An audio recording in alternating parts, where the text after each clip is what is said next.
SSC जेएचटी 2023 का final result हम आपको दिखाते हैं। ये देखिए, इनका नाम है लक्ष्मी कुमारी सिंह। ये इनकी ऑल इंडिया 1 रैंक आई है। तो ऑल इंडिया में नंबर 1 पे आना बहुत बड़ी बात होती है। लेकिन इनके द्वारा चुना गया डिपार्टमेंट जो है वो है J13। अब J13 का कोड को अगर हम एक्सप्लोर करें तो इसका जो एब्रीविएशन कोड है वो मिनिस्ट्री ऑफ जल शक्ति। तो भाई, जल शक्ति कौन बंदा जाना चाहेगा?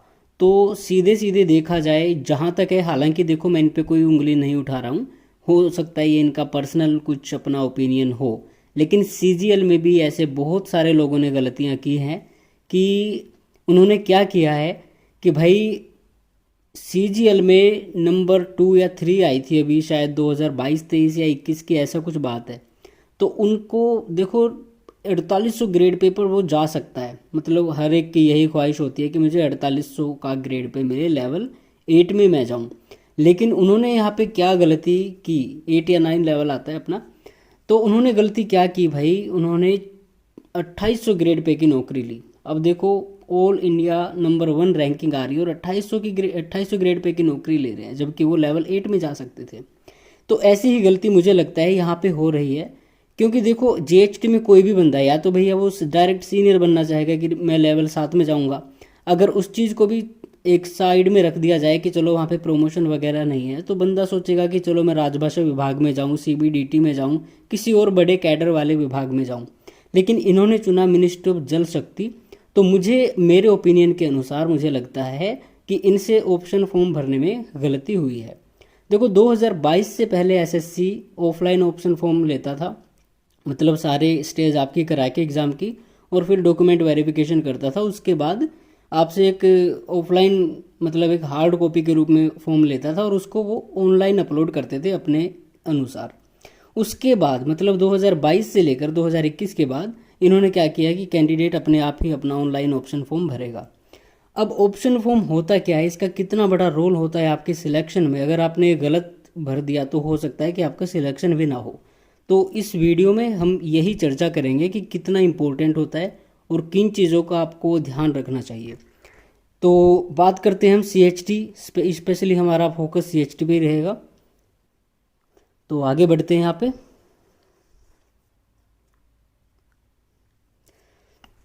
चलिए, ये आप देख सकते हैं यहाँ पे हमने लिखा है टोटल वैकेंसी 10। हमने आपको एक डेमो दिखा रहे हैं हम।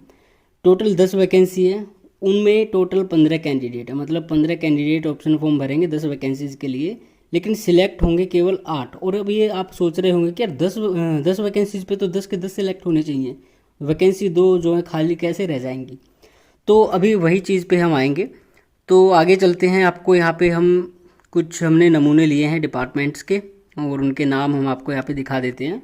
देखो, एएफएचक्यू में टोटल 2 वैकेंसी हैं, ओएल में 2 हैं, मतलब सभी में 2-2 वैकेंसी हैं। हमने तो कैटेगरी वाइज बनाया था, लेकिन बाद में देखा तो ये 2-2 वैकेंसी हो रही हैं डिपार्टमेंट वाइज, बट जबकि ऐसा कुछ था नहीं हमारा इंटेंशन।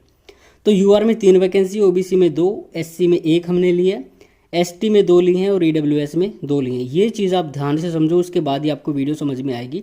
डिपार्टमेंट वाइज और कैटेगरी वाइज आप ये वैकेंसी देख लो।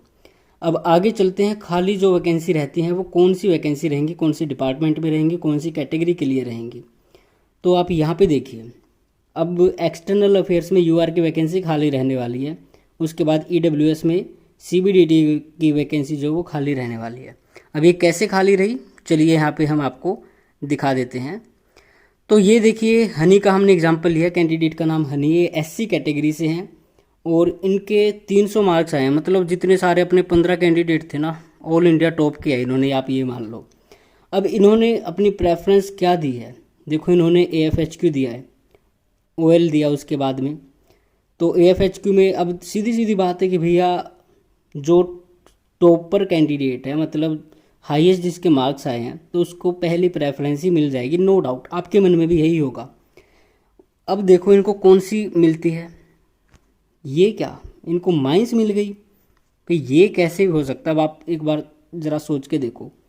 एएफएचक्यू में वैकेंसी थी ना, तो इनको वो मिली है, ओएल में वैकेंसी थी ना, इनको वो मिली है, और एएफएचक्यू में नहीं मिली, ओएल में नहीं मिली, इसके अलावा एक्सटर्नल अफेयर्स में इनको नहीं मिली। फिर इनको माइंस कैसे मिल गया?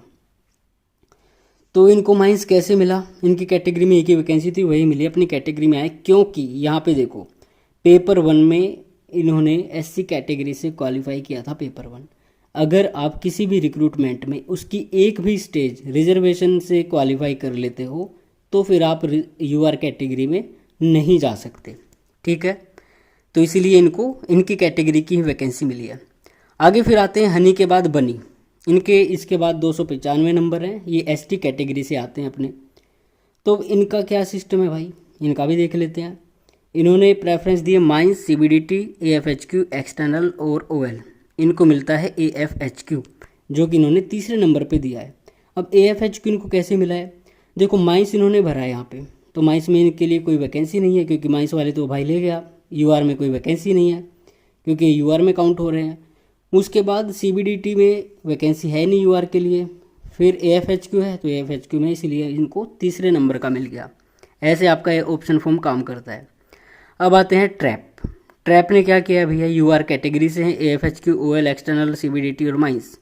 अब इनको बताइए कौन सा मिलेगा, इनको मिल जाएगा ओएल डिपार्टमेंट दूसरे नंबर का, क्योंकि प्रेफरेंस तो इन्होंने सही भरी कि ये सीनियर बनना चाहते हैं। तो एएफएचक्यू वाली तो ले गया बंदा एसटी वाला जो यूआर में काउंट हो गया, तो इनको इसलिए ओएल मिल गया। इसके बाद क्रैप आते हैं, ये यूआर कैटेगरी से हैं, इनके 290 नंबर है, AIR 4 रैंक है इनकी, तो 290 नंबर है इनकी। अब देखो इन्होंने क्या क्या प्रेफरेंस दी, एएफएचक्यू, ओएल, सीबीडीटी, माइंस, और इनको भैया कौन सा डिपार्टमेंट रहेगा, एक्सटर्नल अफेयर्स। इनको एक्सटर्नल अफेयर्स में जाना ही नहीं है क्योंकि वहाँ पे कुछ एक्स्ट्रा अफेयर होते हैं, इनका ये मानना है। तो अब इनको कोई डिपार्टमेंट नहीं मिला। ये कैसे हुआ, ये ऐसे हुआ कि इनके लिए एक ही वैकेंसी बची थी। देखो यूआर में टोटल 3 वैकेंसी थी, एक को एसटी वाले भाई ले गए, वो यूआर बन गए, दूसरी को यूआर वाले भाई ले गए ओएल वाली को। अब तीसरी बची भैया एक्सटर्नल अफेयर, वो इन्होंने ऑप्शन फॉर्म में ही नहीं भरी, इसलिए वो भी चली गई। तो अब ये खाली रह गई क्योंकि इसके बाद में ना तो कोई यूआर में काउंट हुआ और यूआर कैटेगरी से कोई बंदा था ही नहीं। अब जितने सारे नीचे आ गए, यूआर में जितने काउंट होने थे वो हो गए। अब नीचे जो आते हैं वो अपनी अपनी कैटेगरी में फाइट करेंगे। अब यूआर वाला बंदा है, इसने ओएल, एएफएचक्यू, सीबीडीटी, माइंस, इसने भी वही चीज़ की है और इसने एक्सटर्नल अफेयर्स भरा ही नहीं, तो ये भी खाली रह गया। आगे फिर काजू के बाद कतली आती है, तो भाई इसने ऑप्शन फॉर्म ही नहीं भरा, तो इसको हो सकता है अगर एक्सटर्नल अफेयर भरता तो मिल जाता, बट इसने ऑप्शन फॉर्म नहीं भरा तो इसलिए ये भी फेल माना जाएगा। आगे फिर आते हैं चिलचिलाती, बड़ी कड़कती धूप हो रही है, तो 270 ओबीसी कैटेगरी से हैं, एएफएचक्यू, ओएल, एक्सटर्नल, माइंस, सीबीडीटी। भैया यूआर की तो सारी वैकेंसी चली गई, अपनी अपनी उसमें फाइट करनी है, तो अब इनको बताओ कौन सी मिलेगी, सीबीडीटी, माइंस। अब सीबीडीटी माइंस में जो सबसे पहले होगा वो इनको मिलेगी, तो इन माइंस है, तो इनको यहाँ पे गड़बड़ी होगी यार, इनको तो माइंस मिलनी चाहिए थी क्योंकि माइंस इन्होंने पहले भरा है, तो माइंस में यहाँ पे वैकेंसी ओबीसी की, तो इनको माइंस मिलेगा, करेक्ट कर लेना आप। आगे अनोखी आती है, तो भैया इसको इसने क्या भरा है, सीबीडीटी पहले भरा है, तो यहाँ पे थोड़े उल्टे सुलटे हो गए। सीबीडीटी को माइंस वाले को सीबीडीटी मिलना था, सीबीडीटी वाले को माइंस मिलना था, ये आप देख लेना।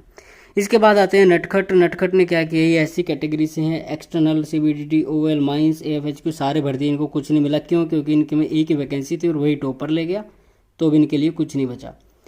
इसके बाद आते हैं अगले कैंडिडेट एसटी कैटेगरी से, इन्होंने भरा ओएल, सीबीडीटी, माइंस, एक्सटर्नल, एएफएचक्यू, इनको मिल जाएगा एक्सटर्नल। क्यों, क्योंकि चौथे नंबर पे है, लेकिन अब देखना ये पड़ेगा कि बेशक चौथे नंबर पे हो। अब देखो मैं आपको आराम से समझाता हूँ, ओएल, सीबीडीटी, माइंस, एक्सटर्नल, एएफएचक्यू, ठीक है, इनको चौथे नंबर का मिला है एसटी वाले को। तो इसमें भैया एएफएचक्यू और एक्सटर्नल 2 ही वैकेंसी हैं, तो एसटी में इनको ये मिल जाएगा क्योंकि इन्होंने पहले एक्सटर्नल रखा है।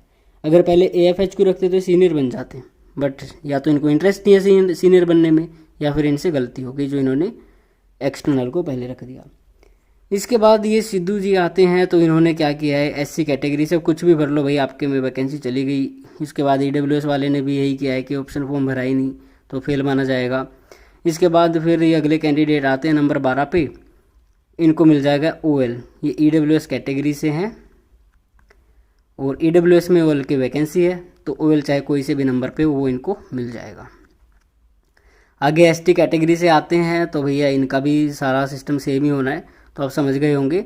ऐसे ही लास्ट सेकंड लास्ट कैंडिडेट हैं, इन्होंने भी भाई गलती की है। ईडब्ल्यूएस में है वैकेंसी तो थी, लेकिन भैया इन्होंने वो भरा ही नहीं, तो इसलिए इनको वो डिपार्टमेंट मिलेगा ही नहीं। ओबीसी आते हैं खलनायक, तो यह खलनायक तो धरे के धरे रह गए, क्योंकि लास्ट में कोई वैकेंसी बची नहीं है, आप चाहे सारे भर लो। तो ये ऐसे काम करता है आपका ऑप्शन फॉर्म। अब जो इम्पोर्टेंट चीज़ें हैं वो जान लेते हैं, उसके बाद टाटा बाय बाय करते हैं।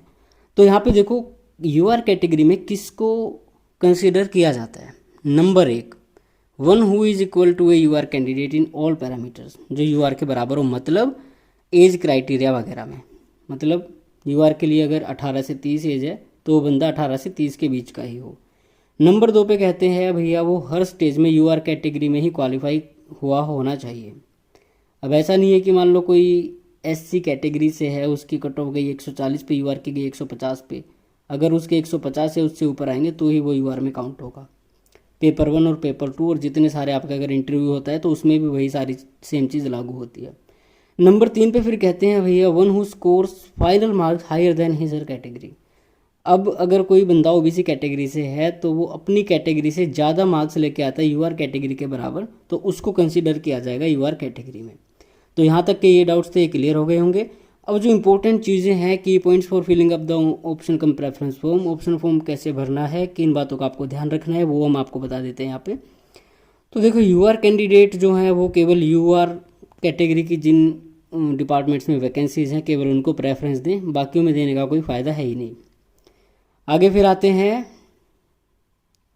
एक candidate from any reserve category, कोई भी कैंडिडेट है जो भी रिजर्व कैटेगरी से है वो अपनी कैटेगरी को और यूआर कैटेगरी वाले मतलब डिपार्टमेंट में ही भरना चाहिए उसको। मान लो एससी कैटेगरी है तो उसको एससी, जिस डिपार्टमेंट में एससी और यूआर की वैकेंसी वहाँ पे उसको प्रेफरेंस देनी चाहिए। अगर उसके अलावा अगर मान लो एससी में वैकेंसी नहीं है, यूआर में भी नहीं है और ओबीसी में है, ईडब्ल्यूएस में है, तो वहाँ पे भरने का कोई फ़ायदा नहीं है, वेस्ट ऑफ टाइम है। उसके बाद फिर आगे कहते हैं candidate who does not submit the option form, उसको फेल मान लिया जाएगा। अब जो इंपॉर्टेंट चीज़ है, एक तरह से आप कह सकते हैं मिथ है, preference to the departments having more vacancy does not mean more chances of your selection. बहुत सारे लोग ऐसे कहते हैं कि भैया जिसमें ज़्यादा वैकेंसी है वो भर दो, उसमें आपका सिलेक्शन हो जाएगा। ऐसा कुछ नहीं है। सिलेक्शन कैसे होता है? Selection of a candidate depends on his और her marks and preference orders in comparison with other candidates. Main चीज़ है आपके मार्क्स, और दूसरे नंबर पे आती है आपका ऑप्शन फॉर्म। देखो अगर आपके मार्क्स कम होंगे, ऑप्शन फॉर्म आप कितने ही बढ़िया तरह भर लो, कितनी ध्यान से भर लो, तो आपको कुछ नहीं मिलने वाला, आप फेल हो जाओगे। और दूसरी चीज़ ये आती है कि अगर आपके मार्क्स ज़्यादा हैं ऑप्शन फॉर्म में, आपने गड़बड़ी कर दी तो फिर भी आपको या तो कुछ और ही डिपार्टमेंट देखने को मिल सकता है जल शक्ति की तरह। तो ये सारी चीज़ें थी हमारी जो इम्पोर्टेंट थी, और हमें लगा कि भैया आपको ये सारी चीज़ें पता होनी चाहिए। तो आई होप ये वीडियो थोड़ा हेल्प करेगी आपको।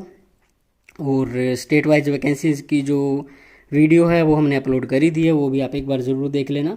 बाकी ये सारी चीज़ें बहुत ज़रूरी थी ऑप्शन फॉर्म के बारे में जानना, तो अपना सोच समझ के देखभाल के आराम से भरना।